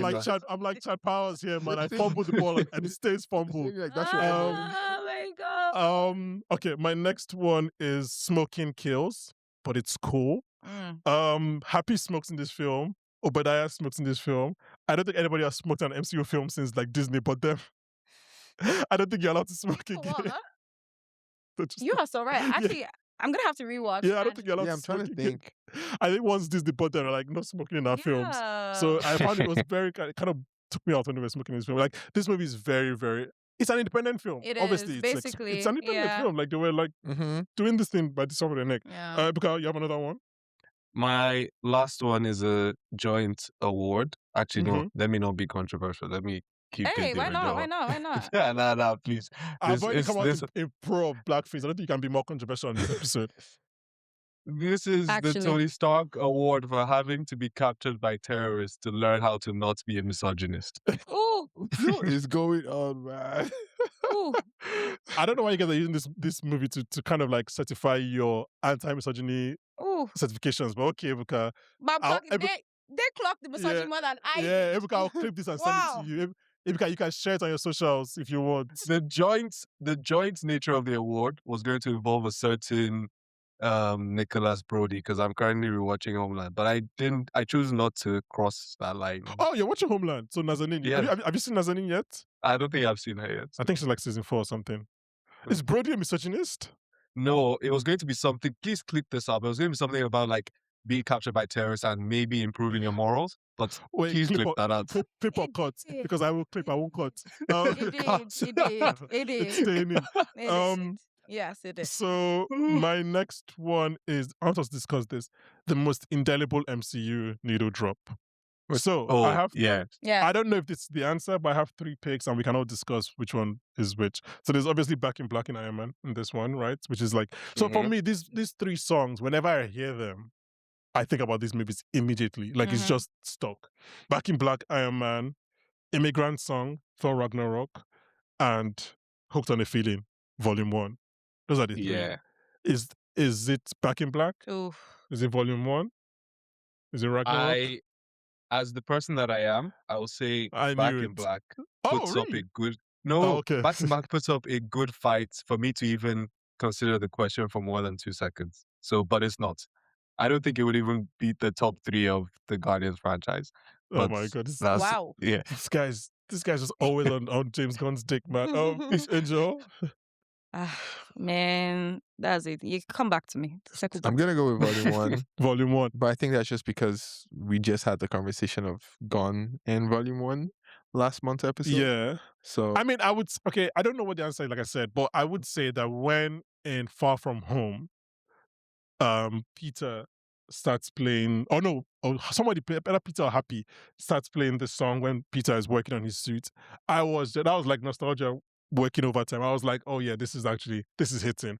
So like the song is definitely tied to the movie for me. Ebuka, you don't have any other superlatives, right? This is my last one. It's kind of Okay. a cheat because it's not just about the movie. It's also about this pod and this MCU project. This one is the Steve Rogers Award for sneaking in Captain for sneaking in Captain America slander somehow. It's a phenomenal talent. Steve in Capital. How did they sneak it in this movie?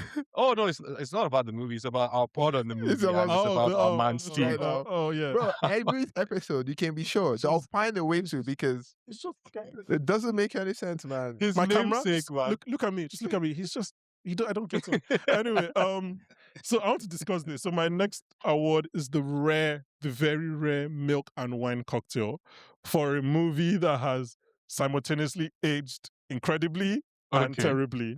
Okay. Oh, I think I like love Ebuka that. mentioned some of these things earlier, like the misogyny, like. So let me walk you guys through my process of writing down these notes.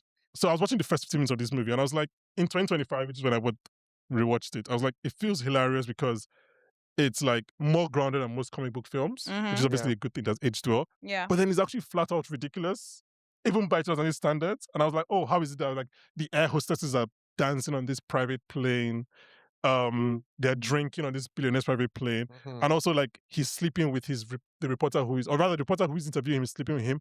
I was like, actually, wait, all of that is actually kind of legit in 2026. Yeah. Like there's Olivia Nuzzi, there's like the famous island and billionaires. I was like, oh, actually, wait, maybe this is not that far fetched. So I don't know if it has aged terribly or aged well. It's just like it's just. I get what you mean. I'm stealing that, by the way. Milk and wine cocktail. No, genuinely, like. That is insane. Yeah, and I think also the movie feels very tactile.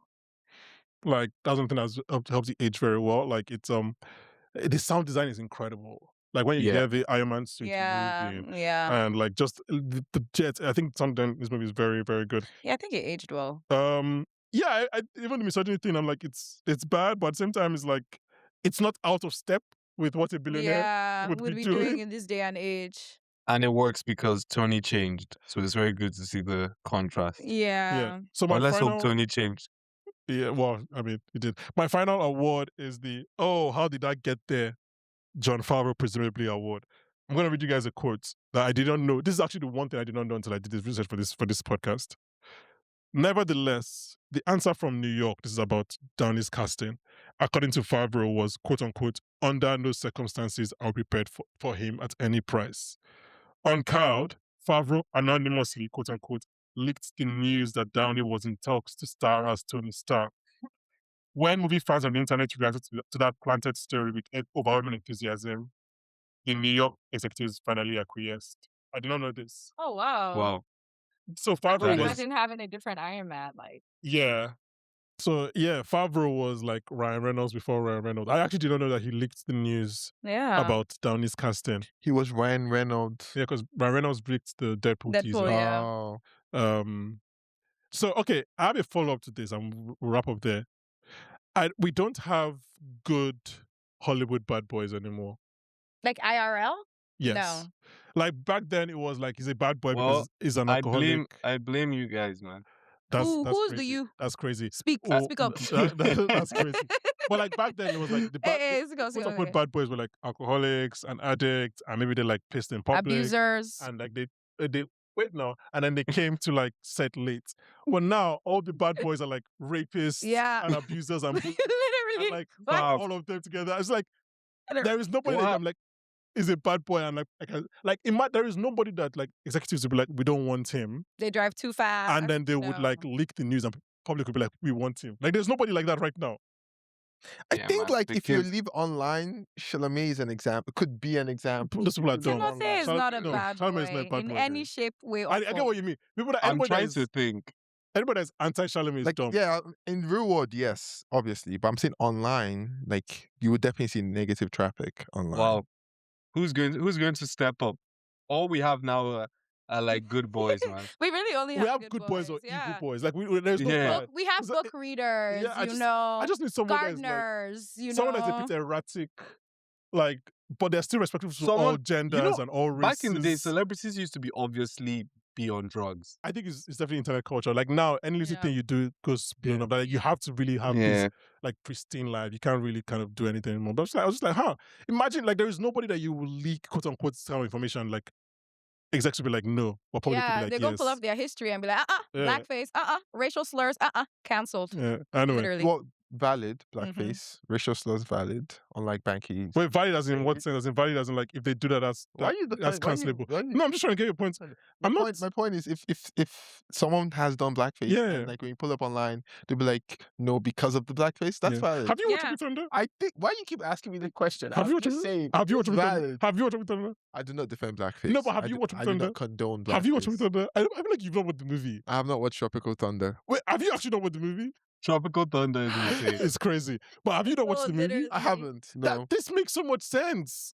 It makes so much sense that you've not. This is so Gen Z of you. You're arguing against something that you've not actually seen. It makes so much sense. So you're defending blackface. I'm very black. And your justification for defending blackface because I haven't seen the film. Yes. Because when I see the film, it will make the blackface better. Well, it depends on if you like. No, art. wait. I don't know. Wait, Yeah, we've seen it far out. Wait, but I Yes, feel no, like yeah. Steve, If I see you're going to blackface, find it it'll so make the funny film when you better. watch the film. Steve, I you're going don't to think find it so so because funny when he you told watch me the another film that I I would just find like- funny, and I watched You it, know and what? it was It's not fine. funny at all. So like, I'm just like, you know what? I just be very careful when you're coming down off this very High high horse? soapbox that you're Okay. on. I just don't want you to break your ankle because You know what? it's really high that you're I'm on. gonna watch. I'm Um, gonna watch Tropic Thunder. I don't right? want you to watch it because I know you have you are incapable of having an open heart. It's impossible. Like, you've already already made a going in decision. negative. Like the movie is being meta about him wearing blackface. It's not like So that's anyway. so that's the funny thing is that like I also went into watch Tropical Thunder and said, okay, let me see what this blackface is all about. And then when you see how it comes about in the film, you're just like, oh, like that's literally what Yeah. happens. Like the movie is making fun of him. It's not praise. Anyway, whatever. It's No, not malicious. I'm not gonna Yeah. do this. We wrap up every episode of this run, Angel, Yes. by asking you, our guest, on a scale of 1 to 10, how hopeful are you for Doomsday? Oh, I heard that. And you guys are very hopeful, quite frankly. I mean, that's him. A 3.5. Jesus Christ. Oof. I think that's the lowest score we've got so Yeah. far. I was listening to you guys on Thunderbolts podcast. I'm like 5 to 8.5. I see you guys are So, positive. 3.5. A 3.5. Why? Not one thing I've seen so far has excited Not me. even the about- Thor teaser. Not the Thor teaser, not the Easter egg in Fantastic Four, not the I think especially because of the announcements of Robert Downey Jr. Mhm. It has made me even detest whatever this movie is going to give me even more. Because I'm just like, why didn't you just let me find out? Why are you telling me this? What What am I looking forward to now? they have stock prices they need to pump up. 3.5 suggests not just like you're neutral, right? It suggests like I don't even on the want to other see side, it. exactly. Will you watch Yeah. it when it comes out on Yeah. like first week, or you wait? First No, week, you watch it. probably. Yeah. First But week, probably. you're But like, still not I'm not excited. excited to see it at all. Like, genuinely, it could not come out and the MCU is done for me. But it can't just be the Downey thing. That can't It's not be just the Downey thing. I just feel like with the wrap up, Uh-huh. you know, Of that was Endgame. done really well. Mhm. You know, Mhm. I think every movie they've released since, bar Thunderbolts, has been quite. Well, there are a few. There are a few. Yeah. Guardians of the Volume It's made me 3. feel very like, okay, not lack of connection, but just like even the fact that they can't stand on their own. I'm just like, girl, what's the formula here? What are we doing, I right? agree. Yeah. Even me, So that's with Thunderbolts, I'm like, okay, yes, I like Thunderbolts, okay, but I'm still not excited about Doomsday. Like, I actually can't fathom one excitement for it. Did you like the Thor teaser? Yeah. Did you like the Thor teaser? Of course I did. I love Taika Waititi. I did, love I the did, Thor, I the did. Thor, the Taika films Waititi, that did come you- up. I I love God those punish, films. God Can I say punish other- Taika Waititi Yo, and no. quote me Why? anywhere. Like, don't speak on that. No. Don't speak on that. Don't start He with did Taika. not. Quote me anywhere. I love the Oh Thor my- films, and I love No. everything that has become of that character. Yeah. Especially the previous two Nah, this films. is crazy. Okay, You love every. yeah. I look at the camera. Look at the camera when I'm you bringing say the I camera.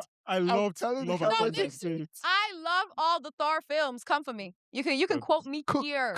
See Taika, that? find See me. that? Yeah, I mean, I Yeah. can't saw That's Taika fan because base, he was that's fan Ragnarok, base. and I love Oh, Ragnarok. hello. But I want to say that I See, agree with Mikey, people like you are the problem. You encourage that nonsense called Ragnarok. But- You didn't like Ragnarok. this nigga a dictator. Listen, let's not get into A it. bitch didn't like Ebuka- Hella. Wait. You didn't like Hella? Ebuka's a dictator. Everybody just chill. Because Ebuka, are you crazy? Like Ragnarok? I don't understand. You're coming from Ragnarok? Listen, I liked Ragnarok. I liked a couple of the Ragnarok scenes, but I feel like the talk about that film emboldened that guy to do further nonsense. Okay, But I whatever, cannot- we don't I get can't into it. control what he did after that. But like Ragnarok objectively is one of the best MCU films. We won't get into it, man. That's an bold. We will, because spoiler alert, we'll get into it. Like Also, this is why it's even very. Is Taika Waititi still affiliated with the MCU? I don't think I don't so. think so. Mm-mm. Very good. So you see how Thor, I the don't middle understand one, this. the Dark World, was so trash, and then they stopped giving a fuck and allowed him to do whatever he wanted with Yeah. Ragnarok. Yeah, hopefully that happens in Thor 5, where they don't even act like Love and Thunder happened and they just do something. Okay, but like you guys are else. making it They're seem like going to because the Love and Thunder wasn't part of horrible. Love and Thunder that's become canon in the MCU now. yeah, but it was always gonna be canon. We're not gonna not act like it didn't happen. That's what I'm saying. So they can't pretend that it didn't happen. That's what I'm saying. They Well, I can't just pretend- don't get. they will- I don't get why everybody acts like Taika Waititi made two pieces of shit. Like it's just like. Like we're all talking about Ragnarok when it came out. Like, what are we doing? You know what? I Now don't all like. of a sudden, You know what I talk about the internet? I don't like when internet changes up. I hate it so much. I'm like, niggas, there is. Martin is not allowed We to saw have what you were saying about tasteful Ragnarok when it came opinions. out. Like, Don't your act like opinions can't change, like- okay, baby? you can say Love and Thunder is bad. Nobody's saying. Nobody's changing that. Also, Ebuka, I'm sorry. I will check. I do think of a podcast that came out after Love and Thunder, in which you said you liked the film. Please send to me. A big Send that to me, please. Send that I to will look for it actually. They I think have we do. On audio in Send 4K. No. I really hope we do. Or maybe it was Please. maybe it was a private call. I can't remember. Fuck, But Ebuka, fuck. okay, don't. Anyway, But I want to Yeah. respond to that. So I'm probably one of the more optimistic ones Mhm. for Doomsday. Yeah. I think it's almost impossible for this film to fail. And I've said that. what does Phil mean? Fail in the sense of not critically be acclaimed, not commercially not That's be it. acclaimed. Commercially, yeah, 100%. That's what I'm But saying. So it's critically, impossible. critically is. I think that's what And I'm worried standing by about, the that. critical. Yeah, and I'm standing Yeah. by it because I think I've said it numerous times already. But the MCU goes in phases, no pun intended, and we're Mhm. currently in a good phase, and it tends to stick that way Yeah. until we enter a bad phase. But the part that I am not like that doesn't make me very excited is what you said is like the inability to stand on their own, like the constant like nostalgia. And I was one of the people that did not really understand why we wouldn't just take it up with our new Avengers. You spend a few years developing Mm-hmm. your Hawkeye, your Thunderbolt, your new Avengers, your Fantastic Four, whatnot. Like, why in the fuck am I seeing niggas That's from like literally- even pre? So- you know Yeah, what I mean? they're Like, resuscitating I don't. That's the niggas part that now. I'm just like. I feel like I have faith, right, in some of the new. Like, I would genuinely want to see more of Red Guardian. Mm-hmm. Take away Professor X screen time. I don't need to see. So that. this, okay, Take away, maybe Cyclops can stay, but some of those other people. can't- you can't- There is no Yeah. reason for the Take X-Men to be in that movie, Yeah, man. that's like- Especially so- Ian McKellen and And Patrick give me Stewart. more. Why- Give me more. They should have given Hawkeye, us- Give me more. Like, I want to Yeah. see more of that and less of the old stuff. Like Like, I'm Steve tired of the money Rogers is grabbing. dead, bro. Like, Steve tired of the Rogers, I mean, he's you not dead. died, grabbing, bro. actually. He's Or not you dead. went away. it's not dead. Yeah. You went. Um, to No, a we different saw timeline. him And now, like, why are you out. back, bro? So Like stuff like that. I So would that's the say- part that I agree with you on. Yeah. I would fair. say that obviously Marvel going in, and we're gonna wrap up. This is not the episode. But Marvel going in thought they could like kind of. I think eventually they were like, oh shit, these guys are not hitting. And maybe it depends on like the chicken or the egg. Is that they didn't do the work for those characters to hit, or this is just didn't care about that? Yeah. As I remember tweeting something immediately after Endgame. I was like, Marvel has like a big thing going ahead now because like a lot of their characters are just coming out into a world of bad faith. Like they were focusing on TV series, they're focusing on female characters and black characters and Asian characters, and you're already fighting stress once you because your core fan base is already kind of anti those people. Yeah. So they had to do a lot more work to kind of, and I don't think they did that work to get audiences involved. So I think they'll say, okay, we'll now actually properly end it with Secret Wars, and then after then we'll go whatever. As someone who, and we'll talk about this as we get into this series more, like I love Steve Rogers, I love Chris Evans' performance. I love Steve Evans outside of Captain America. I love his performance as Captain America. When that teaser, it's something that you kind of knew was happening, but part of me was still hoping that he wasn't going to be in this movie. So when that teaser comes, like I was like, what are we doing? Why? I was literally. That teaser was reached a point. I was just like, I was really hoping he wasn't going to be in this movie. But just the Thor teaser is good. The Thor teaser is like well done, and the Russos seem to have a handle of Thor on Thor. My hopefulness has definitely dropped just because of like the Captain America thing. But again, I really do like Chris Evans. I've really liked him for a lot of even before the MCU. Personally, I hate Captain America. Like hate is a strong word. Hate is a strong word, but like as a hero. So this is not the podcast for that. We can put him in the bin. This is the podcast for that. What do you mean? This is the podcast for that. This is the podcast for that. As Tony Stark's best friend, I prefer Tony Stark, okay? Yeah, no, that's undeniable. But anyway, Steve Rogers. Listen to me, pussy. Anyway, this is crazy. It is crazy. But what I said, but yeah, so like we'll see. I think by the time we record next, we'll probably have a trailer for Brand New Day. And I think that's on that one. I'm kind of, we haven't seen anything about Brand New Days. Hopefully that's good. But yeah, so 3.5. Yeah. It's crazy. Yeah. We'll come back to that. That's in where December. I'm at, Marvel. Wow me. Okay. Like literally they have like there's no way they can perform lower than a 3.5. There isn't. I hope. Oh, I hope. There isn't. Yeah. Okay. So are we good? I mean, just to answer your point, I do think like, unfortunately, they're doing it again, but this is going to be like the wrap up of all of that stuff, right? You know that like with Secret Wars, they're going to cancel all this multiverse shit. It's going to end up being one universe going forward. The X-Men are going to be that universe. Fantastic Four it's going to be just one universe going forward. And they're using Secret Wars to kind of wrap up every other thing that they couldn't wrap up with Endgame. Why not just wait to put the X-Men in the fucking... Listen, let's not get into it. Let's not, well, we don't know what their story is. I mean, we know there's an X-Men movie coming out, like directed by Drake Schreier from Thunderbolts. Like we know that they're working on that right now, so it's not like a thing of like when it happens. Anyway, okay, Iron Man, 2008, the first movie in the MCU, a truly, truly exceptional movie. Yeah, we've all enjoyed rewatching. Any final thoughts on Iron Man? Stands the test of time. It does stand the test of time. I'm all out. It does stand the test of time. If you could I'm be gonna one go character, rewatch Age of Ultron now. Okay. If you could be one character in this universe, in this movie, who would you want to be? Rhodey. Yeah, Rhodey. I think who would you want to be? Gets best of all worlds, man. Yeah, I agree with you. Who would you want to? Ebuka, who would you want to be in this world? I have a fear of heights, so I can't be Iron Man. Rhodey's a good pick. I don't know. Ebuka, are you sure you don't want to be Pepper? Sure. Dummy? Yeah, the dummy. No, Yeah. I don't You're not a see human Dummy being. was having a time. I think Roddy didn't exploit his friendship with Tony Stark well enough.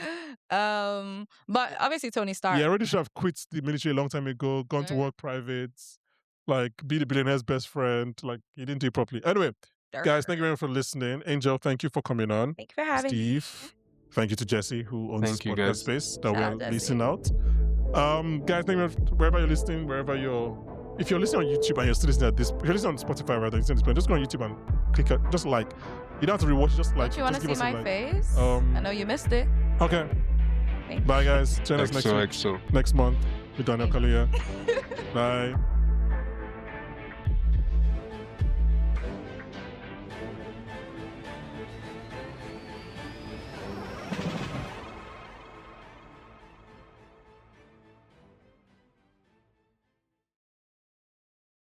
I mean, we still celebrity. have bad boys, but they're too old to be bad boys. You know what I mean? So they're not bad Yeah, boys you anymore. know. So Like like cool. Leo. Those are no bad Mm. boys. Those That's are what I'm saying. just They're like not bad those are those guys boys. enjoying their happy. Ben Affleck is a bad boy. Who? No, Ben Affleck is a bad boy. Is He's he? definitely a bad boy. But he's yes. like, I mean, maybe. But again, He is. it's, Maybe socially. but like he's. Oh no, what's his name? Toby Maguire is still a bad boy. They're, Oh but yeah, they're all, but they're all with just they're the saying posted they're a clip. old, Yeah, yeah. he's old though. Like yes, they're all with Oh. now. Like nobody's like Downey Yeah, I get what you're Yeah. saying. or like yeah. Colin smoking Farrell. multiple packs of before he, like, cigarettes. You became- know, only method act. Yeah, everyone is either like clean or they're like Ezra Miller. And I was like, where's the Yeah. middle ground? Where's the middle ground? That's So yeah, let's Ezra. just Oh my Daniel God. Plus Kaluuya, that, step I up. haven't No, seen a not him. No, bumble please like protect Ezra. Kaluuya. Not Kaluuya in a cult now, not a so black we need man. to protect Not him. a black man. Hey. Anyone as it don't be a black man. So no damn signatures? No, only a white man can get away with this. That's a black true. man would not have a career. I feel like the No, guy from literally. The Bear, he has potential. Who? Carmi, The guy that plays Jeremy Carmi? Allen White. Yeah, Jeremy Allen White, he has potential. He's a womanizer. He runs to, he You had know to who we break up. have? Barry Keoghan. I guess he Barry might cheat on Keoghan, he Sabrina. might, Yeah. he might Jesus sorry. Christ. Yeah. Sorry. Nah, man. Yeah. Those guys aren't moving me. I'm sorry. I've heard But some. Barry doesn't, pardon my French here, look like a bad boy. So Jesus. I don't know really Okay. if I can Damn, qualify. that's worse than what I said. Just saying.